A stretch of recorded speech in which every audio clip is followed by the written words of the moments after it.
Hello, good morning to Ma'am Shilala. Hello, Ma'am Shilala is back. Continue dito sa yung scholarship ng anak ko na hindi ako na nawala sa list kasi di pumunta ko doon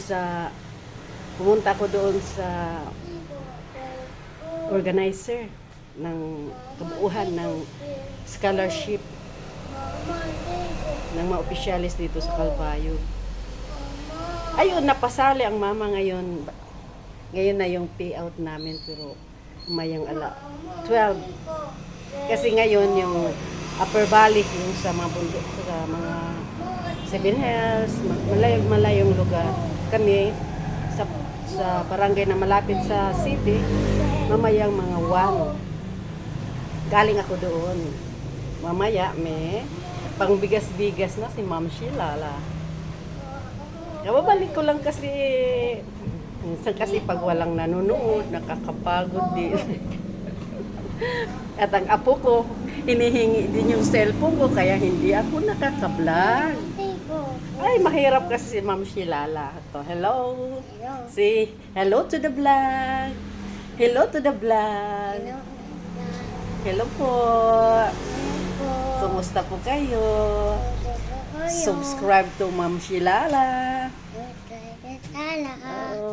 Hindi siya masyadong nakakapagsalita kasi yung parents siya, yung mama at papa niya, deaf and mute. Kaya hindi naturuan magsalita. Natuto lang nag-aralan ng pre-nursery at saka kinder. Kaya ngayon, unti-unti natututo. Nandito siya ngayon, nag-aaral ng grade 1. Yun lang, hindi ako nakaka-vlog kasi itong cellphone ko, ay, siya ang gumagamit. Kaya, alam na, pag apo yan. Kaya yung lola, wala tayong magawa. Mamaya na, baby. Hello to the vlog. Subscribe to Ma'am Shilala. Subscribe. Subscribe. Share and likes. Love you guys. May pera na ako mamaya. 3 lang yun. Pero bigas na rin yun at saka ulam. At saka pangbaon ng apo ko. Biskwit, alam na, juice. Ganun lang naman ang kaya ko. Yung mama niya yun. Mama niya yun. Yung dip na. Panganay ko yan. Meningitis yan. Inborn congenital meningitis. Ibig sabihin sa tiyan pa lang, may bakterya na yung utak niya. Congenital kasi. Buti nga nabuhay.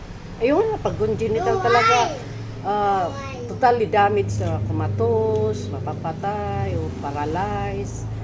At least, matake yung meningitis niya ng 2 years old na siya. Pero healthy kasi siya. Healthy bata. Kaya huli na ng matake. At least, maayos ang katawan niya. Yun lang, damage yung hearing niya. Ang antibiotic kasi malalakas. Kaya, itong apo ko talaga, nang nabuntis ay yung mama niya. Alam niyo, hindi siya tinatanggap ng lying-in clinic sa papanganak dahil yung mababa yung white red cell niya. Kaya dapat sa hospital pag nidugo siya, baga first aid. Ang ginawa ko, alam niyo, sa susunod ko na sasabihin para mag-subscribe kayo at pumalo sa YouTube ko. Alam niyo, dahon-dahon lang yun. Kaya bye! Bye, Anay Baby. Bye to Ma'am Shilala. Subscribe and like. Bye-bye!